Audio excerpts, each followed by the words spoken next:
And I call the member for Jagga Jagga. Thank you, Deputy Speaker. Well, I rise today to speak on behalf of the pensioners of my electorate. Time and time again, the Morrison government shows nothing but contempt for the pensioners of this country. Just last week, every member of the Morrison government voted against not cutting the pension. What message does that send to pensioners in my community and around the country who have worked hard, who've helped build the community that we all live in today?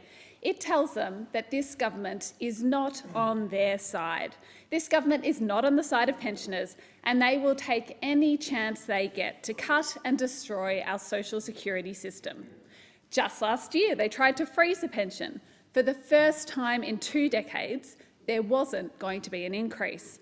And it wasn't until Labor caught them out on this that they acted. Deeming rates, something I've raised in this place before.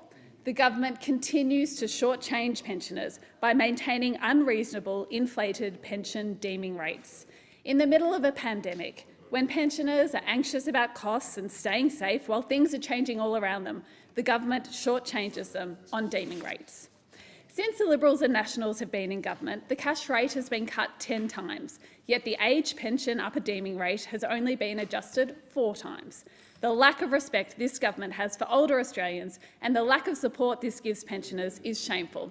And we see this with the speculation about a cashless welfare card, a privatised card which keeps 80% of people's pension payment. The Minister for Families and Social Services has signalled her intent, saying she wants to start a conversation about universal cashless welfare cards. Well, if the government gets their way, all pensioners will be moved onto a cashless welfare card, which is managed by a third party, a private equity firm, who will dictate what pensioners will be able to spend their money on. Pensioners won't have cash. And think of all the things that an aged pensioner might use cash for.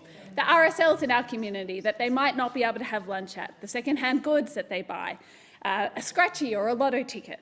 Pensioners won't be able to use the cashless welfare card for these purchases. And we know the concept of a cashless welfare card carries a stigma, and there are many people in communities who have been part of trials who feel shame and embarrassment. Is this how this government wants to treat older Australians, how they want to treat pensioners? These are people who should have dignity in their retirement. They're people that we should be supporting, not people that we should be telling their spending habits need to be monitored. We know these cards don't work. Privatising welfare doesn't work.